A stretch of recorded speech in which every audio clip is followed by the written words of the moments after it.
Ma'am, can you hear me? Ma'am. The blood spreading across the marble floor wasn't Elijah's, though everyone assumed it would be. Officer Sarah Brennan lay unconscious in the bank lobby, her head split open from the robber's pistol, while the black janitor she'd arrested 30 minutes earlier knelt beside her, pressing his work shirt against her wound. The same hands she'd cuffed for looking suspicious were now the only thing keeping her alive. The gunman screamed for everyone to stay down, but Elijah Washington never moved his steady pressure from the officer's bleeding skull, even as her backup surrounded the building, even as news helicopters circled overhead, broadcasting the scene live to millions. The woman who'd humiliated him in front of his coworkers, who'd pressed his face against the cold tile floor while reading rights he didn't need to hear, was dying in his arms. And Elijah had a choice to make: let karma run its course, or save the life of someone who tried to destroy his. If you believe that grace can bloom even in the darkest moments of prejudice, that humanity can triumph over hate, then you're about to witness something extraordinary. Hit that subscribe button and join the Acts of Depth family, because what happens when we choose compassion over revenge might just restore your faith in the power of human connection.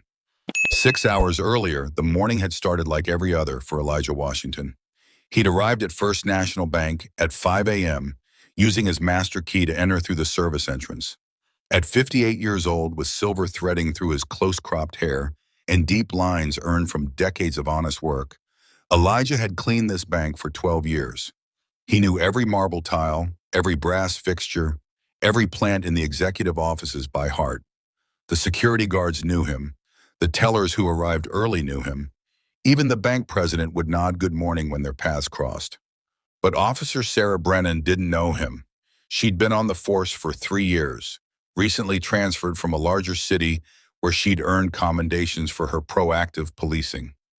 At 29, with sharp green eyes and blonde hair pulled back in a regulation bun, she carried herself with the rigid authority of someone who'd learned to see the world in absolutes: good and bad, dangerous and safe, us and them.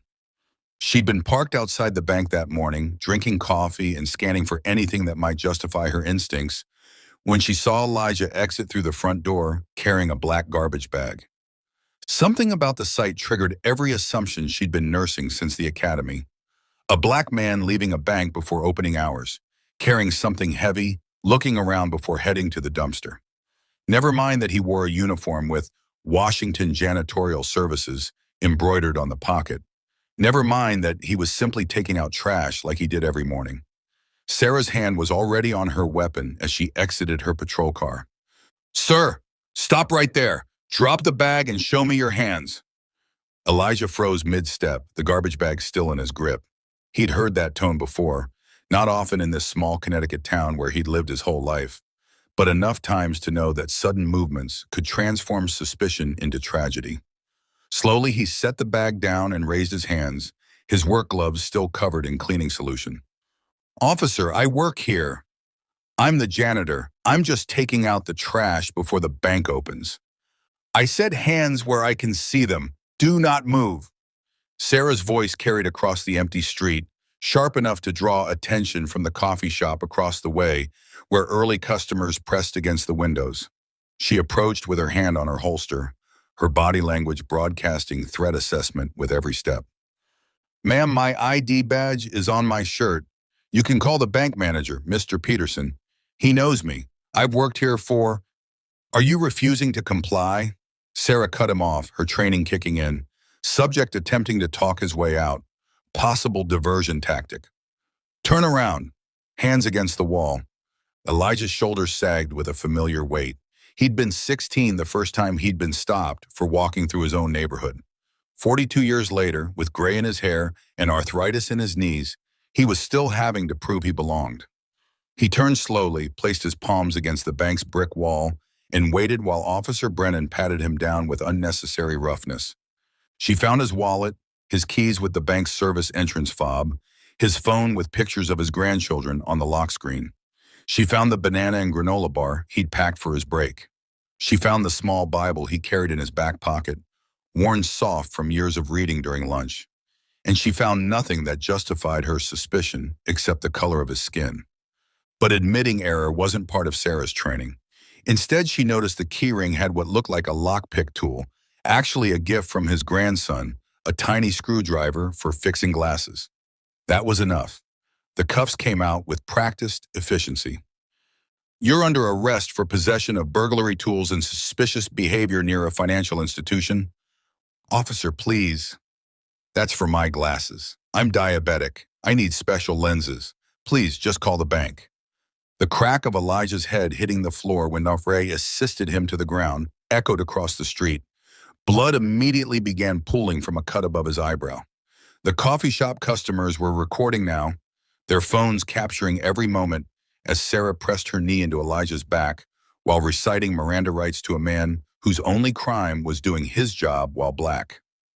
That's when the bank's security guard, Marcus, came running out. "Officer Brennan, stop! That's Elijah. He works here." Marcus, a young black man himself, looked horrified at the scene. "He's been cleaning this bank since before I was in high school." "What are you doing?" Sarah looked up, her knees still pressing into Elijah's spine, and for just a moment, doubt flickered across her face. But she'd committed now. To back down would be to admit she'd been wrong, that her instincts had been poisoned by prejudice. "Sir, step back. This is an act of arrest. He can sort it out at the station." More employees were arriving now, each one confirming what Marcus had said. The bank manager, Mr. Peterson, came running out in his suit, his face red with outrage. "Officer, release him immediately. Elijah Washington is our head custodian. He has clearance to be here. You're arresting an innocent man." But Sarah had already called for backup. 2 more patrol cars were pulling up, and she knew that backing down now would make her look weak in front of her fellow officers. "Sir, please step back. We'll sort this out properly at the station." The booking process at Riverside Police Station was designed to strip away dignity layer by layer, and Elijah endured it with the quiet grace of someone who'd learned long ago that fighting back only made things worse. Fingerprints, photographs, the inventory of his personal belongings, each step a small humiliation adding up to a larger injustice. The cut above his eye had stopped bleeding, but left a dark bruise spreading across his temple. No one offered medical attention. Sarah filled out her report in the bullpen, her fingers hitting the keyboard harder than necessary. Around her, other officers went about their morning routines, but she could feel their glances. Some approving, she'd been proactive after all. Others questioning, the bank manager had already called the chief 3 times. But it was the look from Detective James Morrison, a black officer with 20 years on the force, that unsettled her most. He didn't say anything, just watched her type with an expression that suggested he'd seen this story before and knew exactly how it would end. "Brennan," Chief Douglas called from his office. "My office." Now, the chief's office smelled like old coffee and disappointment. Douglas, a 30-year veteran with more gray than brown left in his hair, held up his phone showing a video already viral on social media. 60,000 views in 2 hours. The caption reads, "Connecticut cop arrests black janitor for taking out trash. Want to explain to me what happened out there?" Sarah straightened her spine. "Sir, the subject was exhibiting suspicious behavior, leaving a bank before business hours carrying an unidentified package. When I attempted to investigate, he became evasive." "Evasive?" Douglas interrupted. "The man tried to show you his work ID. Half a dozen witnesses confirm he's worked there for over a decade. His employer is threatening to sue the department. The NAACP is already mobilizing. And you're telling me he was evasive?" "I followed protocol." "You followed your assumptions." Douglas's voice was tired more than angry. "Release him. Now, with apologies, and hope to God he doesn't sue us into bankruptcy." Sarah's face burned, but she nodded stiffly. She'd been right to be cautious. That's what they'd taught her. Better safe than sorry. Trust your instincts. She repeated these mantras as she walked to the holding cell where Elijah sat on a metal bench, his head in his hands. "Mr. Washington," she said through the bars, her voice professional and cold, "you're being released. No charges filed." Elijah looked up, and Sarah expected to see anger in his eyes. Instead, she saw something worse. resignation. The look of a man who'd been here before, maybe not in this exact cell, but in this exact situation, time and time again. "My granddaughter's recital is at noon," he said quietly. "She's playing piano. First time performing solo. Will I make it?" The question caught Sarah off guard. She'd been prepared for threats of lawsuits, for angry words about racism and injustice. She hadn't been prepared for a grandfather worried about missing his granddaughter's recital. "Processing will take about an hour," she replied, looking away. Elijah nodded and returned his gaze to the floor. She practiced for 3 months, every day after school. Claire de Lune, her grandmother's favorite before she passed. Sarah found herself lingering at the cell door, unsettled by the personal detail. In her mind, she'd already written Elijah's story, probably had a record, probably did something to deserve suspicion, probably would use this incident to game the system somehow. But a grandfather who knew classical music? Who spoke about his granddaughter with such gentle pride? "Brennan," Detective Morrison's voice cut through her thoughts. "Let him out. Chief wants this resolved immediately." As Sarah unlocked the cell, Elijah stood slowly, his joints stiff from sitting on the metal bench. He walked past her without a word, but at the door he paused and turned back. "Officer Brennan," he said, his voice carrying no malice, only exhaustion. "I've been cleaning that bank since you were probably in high school. Every morning, same routine. Every morning, taking out the same trash. The only thing different about today was you." The words landed like individual weights on Sarah's conscience, but she pushed the feeling down. She'd done her job. She'd been cautious. She'd protected the community. These were the things she told herself as Elijah collected his belongings and walked out into the morning sun, his uniform stained with his own blood. An hour later, Sarah returned to patrol, driving past the bank where a small crowd had gathered. They held signs, "Elijah Washington deserves better," and "Cleaning while black is not a crime." The bank's windows displayed a hastily made banner, "We stand with Elijah." Her radio crackled with chatter from other units monitoring the growing protest. She turned onto a quieter street, trying to escape the visual reminders of her morning, when a call came through dispatch. "All units, we have a 1090 in progress at First National Bank. Armed robbery, shots fired. Multiple suspects. Approach with extreme caution." Sarah's blood went cold. She was 3 blocks away. As she wheeled her patrol car around, she could already hear sirens converging from all directions. Her mind raced. The protest crowd was still there. Innocent people who'd gathered to support Elijah were now in danger.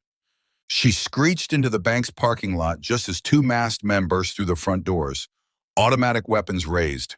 The crowd scattered, screaming.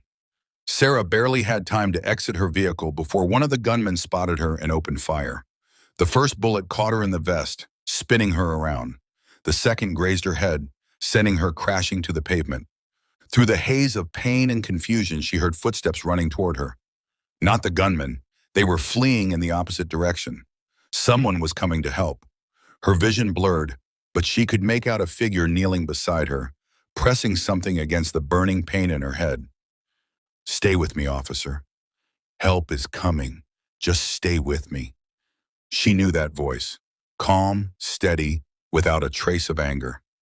It was Elijah Washington, the man she'd arrested 3 hours earlier, using his own shirt to stop her bleeding, while sirens wailed closer. The world came back to Sarah in fragments. The antiseptic smell of hospital disinfectant, the rhythmic beeping of monitors, the soft murmur of voices just beyond her perception. Her head felt like it had been split open and poorly reassembled. When she finally managed to open her eyes, the first thing she saw was a black hand adjusting her IV drip with practiced gentleness. For a moment, panic seized her. Irrational, instinctive, the same feeling that had led her to reach for her weapon that morning. "Easy now," a woman's voice soothed. "You're safe. You're in Riverside General. I'm Dr. Patricia Williams, your neurosurgeon." Sarah tried to speak, but her throat felt like sandpaper. Dr. Williams helped her sip water through a straw, then began explaining her injuries. A severe concussion, a graze that had required 12 stitches, significant blood loss. "You're lucky," the doctor said. "Another inch to the left and we wouldn't be having this conversation." The man who gave you first aid probably saved your life. He kept pressure on the wound for 7 minutes until paramedics arrived. Who? Sarah croaked, though somewhere deep down she already knew. Mr. Washington, Elijah Washington. He refused to leave your side until the ambulance came, even though the shooters were still active. The security footage is remarkable. He shielded your body with his own when they ran past. Sarah closed her eyes, trying to process this information. The memory was there, hazy but real. Elijah's voice telling her to stay awake, his hands steady on her wound, his body positioned between her and danger. The man she'd humiliated had risked his life to save hers. He's actually here, Dr. Williams continued, in the waiting room. Been there for 6 hours. Says he won't leave until he knows you're okay. I don't understand, Sarah whispered. After what I did. Dr. Williams studied her for a long moment.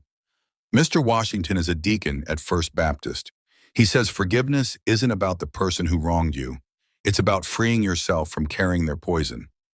But honestly, I think he's just a good man who couldn't watch another human being die, regardless of what they'd done to him.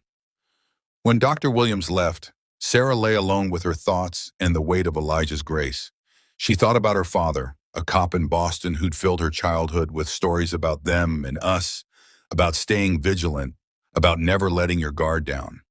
She thought about the academy, where they'd shown video after video of officers killed in routine stops, breeding a fear that wore a badge and carried a gun.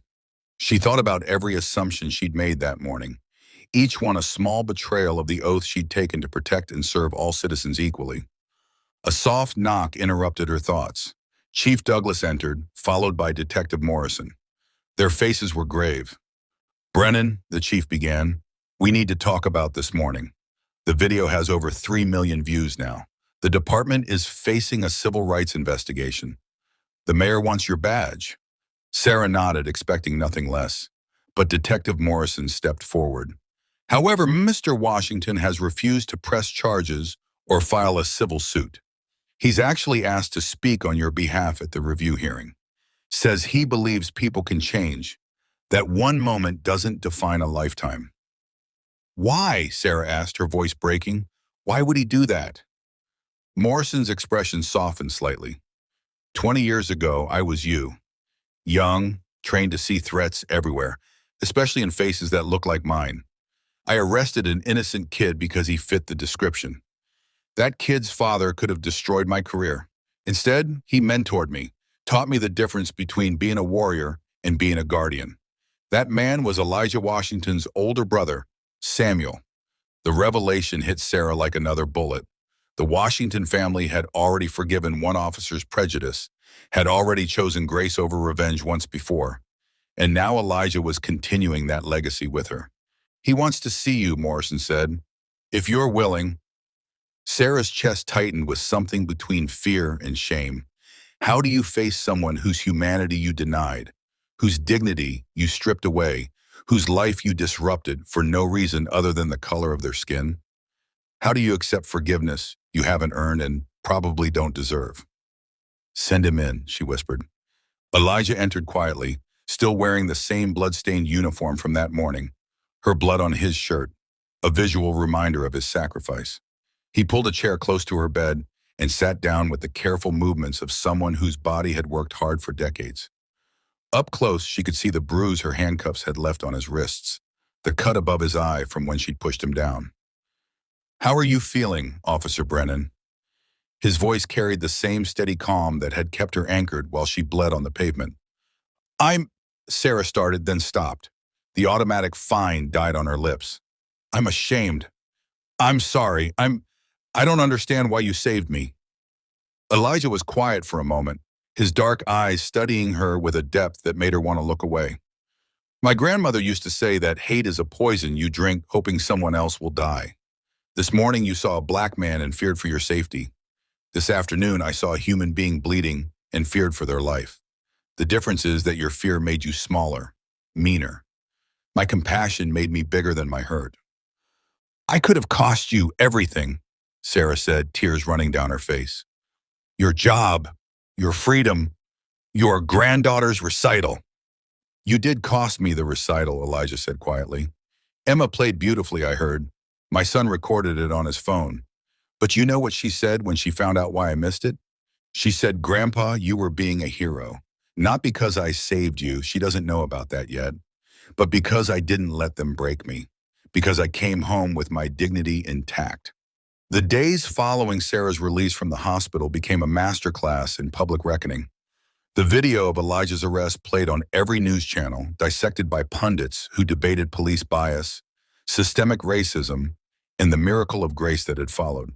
But it was the security footage from the bank robbery showing Elijah protecting Sarah's unconscious body that transformed the narrative from one of simple injustice to something more complex and profound. Sarah sat in her small apartment, her badge and gun on the kitchen table where Chief Douglas had asked her to leave them pending the investigation. The suspension was paid, a formality while the review board decided her fate, but she knew the real judgment was happening in her own conscience.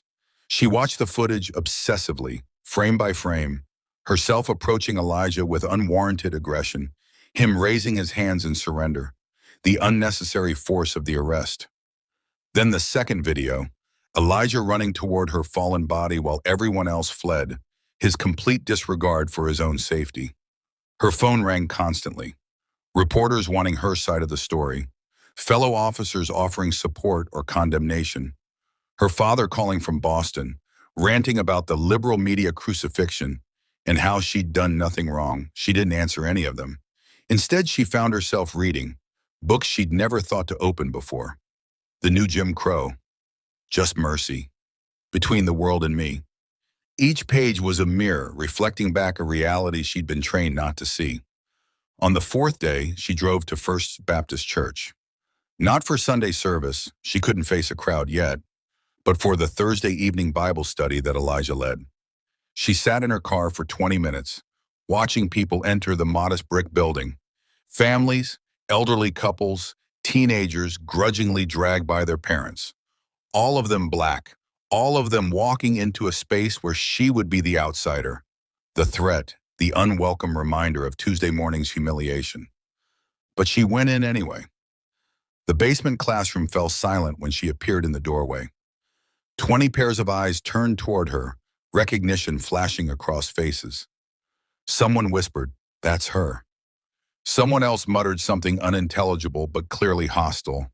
Elijah stood at the front, a worn Bible in his hands, and for a moment, their eyes met across the room.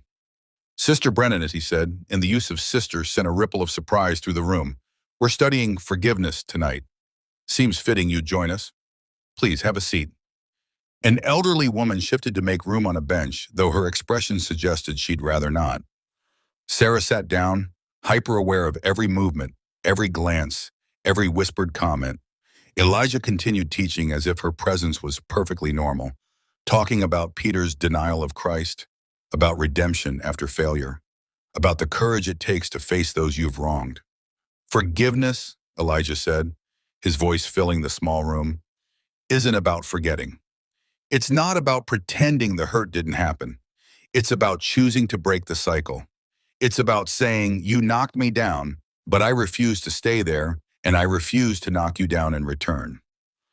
A younger man, maybe 30, raised his hand. "Brother Washington, with all due respect, how can you stand there teaching forgiveness when she," he pointed at Sarah, "treated you like a criminal? She could have killed you." "My kids saw that video. They're asking me if the police are the bad guys." Elijah nodded slowly. "Your anger is righteous, Marcus.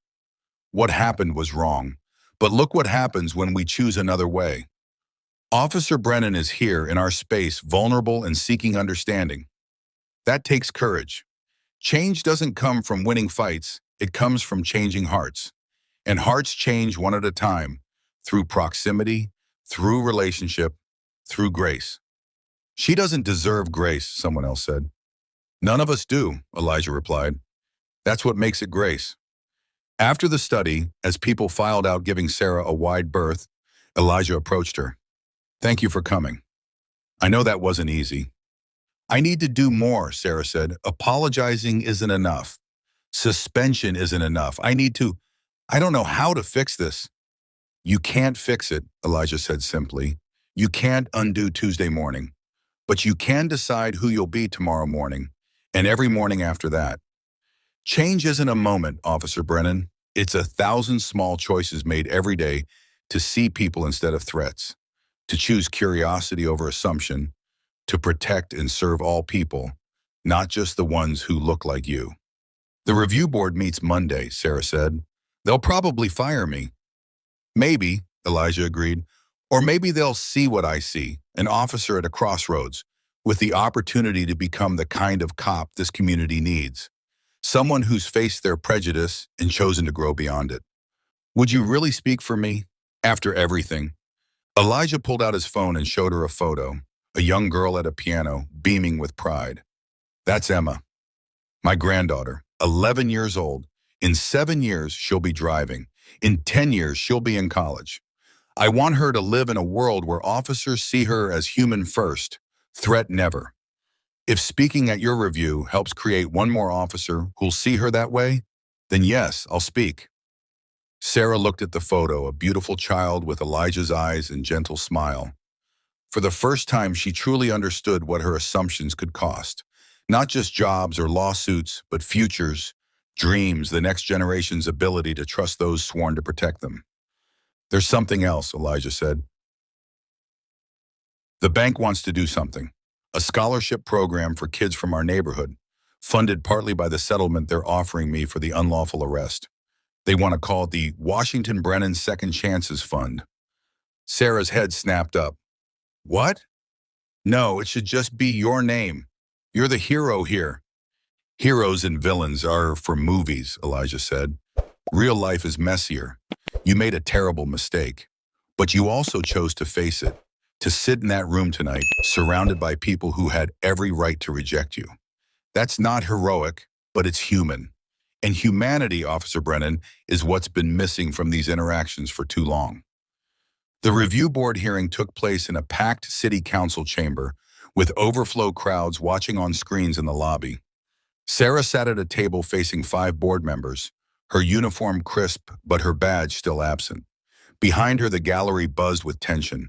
Community activists, police union representatives, media, and citizens who'd followed the story from that first viral video to this moment of reckoning. Chief Douglas testified first, laying out the facts with clinical detachment. Then Detective Morrison spoke about patterns of bias in policing, the need for reform, and surprisingly, Sarah's potential to be part of that reform. She's done something most officers never do, he said. She's admitted her prejudice and sought to understand it. That's the first step toward change. But it was Elijah's testimony that silenced the room.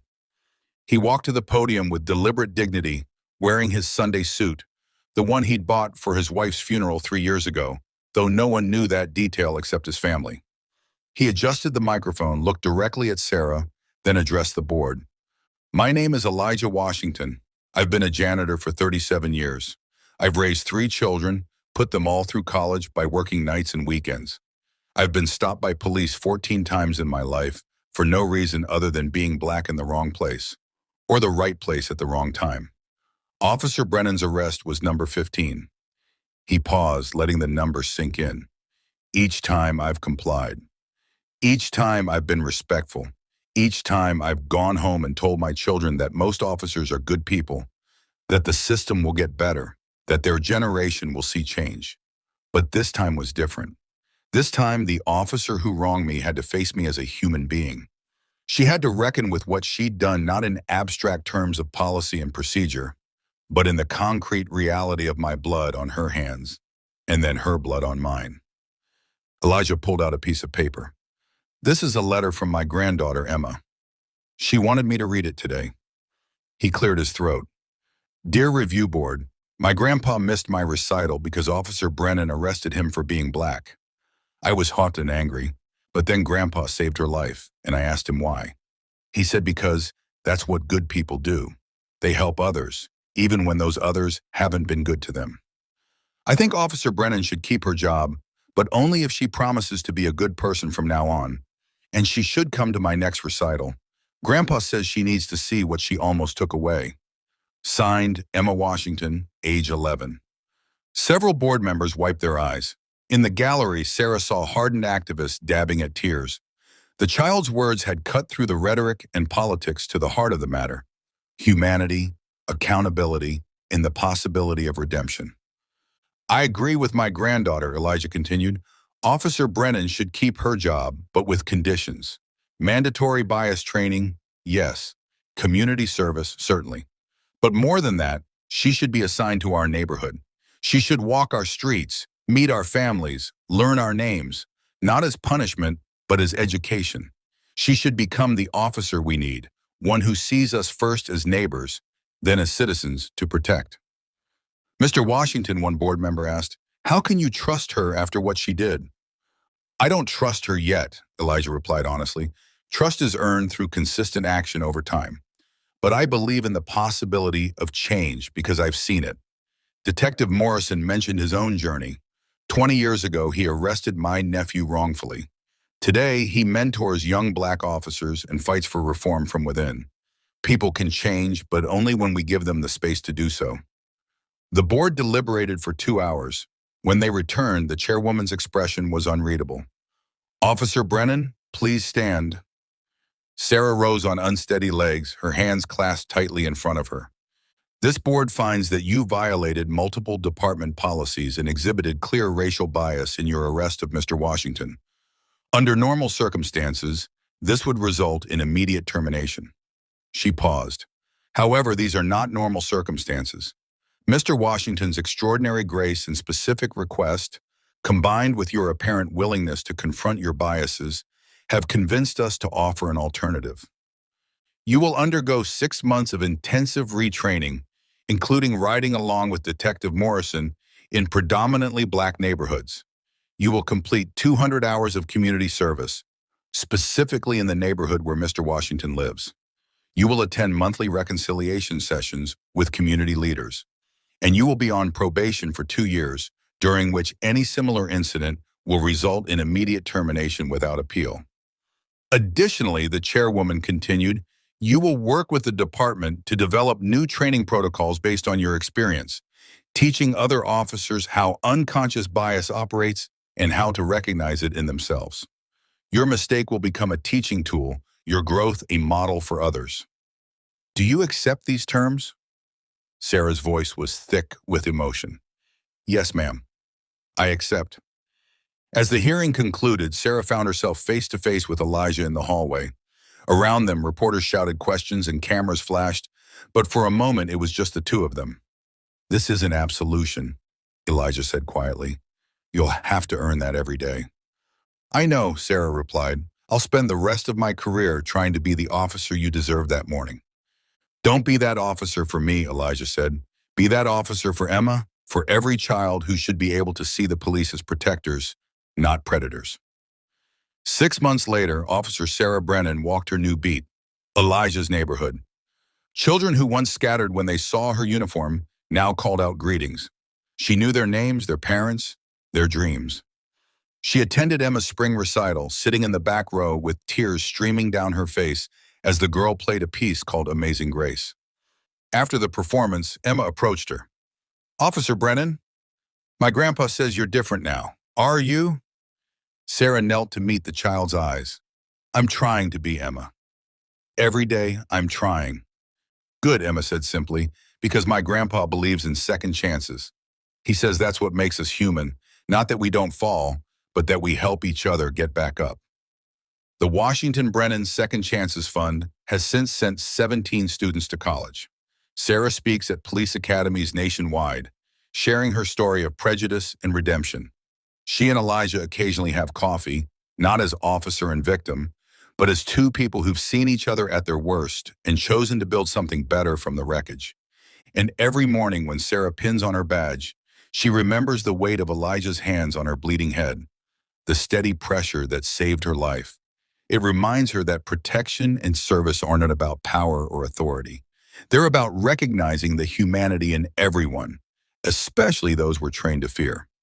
It reminds her that grace, when offered and received, can transform not just individuals, but entire communities. The story of Officer Brennan and Elijah Washington became more than a viral moment or a cautionary tale.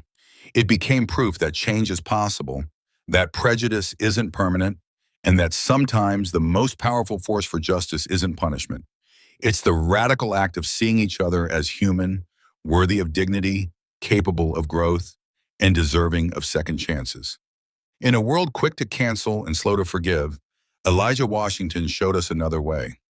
Not an easy way, forgiveness never is, but a necessary way if we're ever going to heal the wounds that divide us. His grace didn't excuse Sarah's actions, but it created space for her to become better. And in that space, two lives were transformed. One through giving forgiveness, the other through accepting the hard work of earning it. The Acts of Depth family knows that every story of redemption begins with someone brave enough to break the cycle of hurt. If this story moved you, share it with someone who needs to hear it. Subscribe to our channel, hit that notification bell, and remember, we all have the power to choose grace over revenge, understanding over assumption, and humanity over hate. The question is, when your moment comes, when you're tested, what will you choose?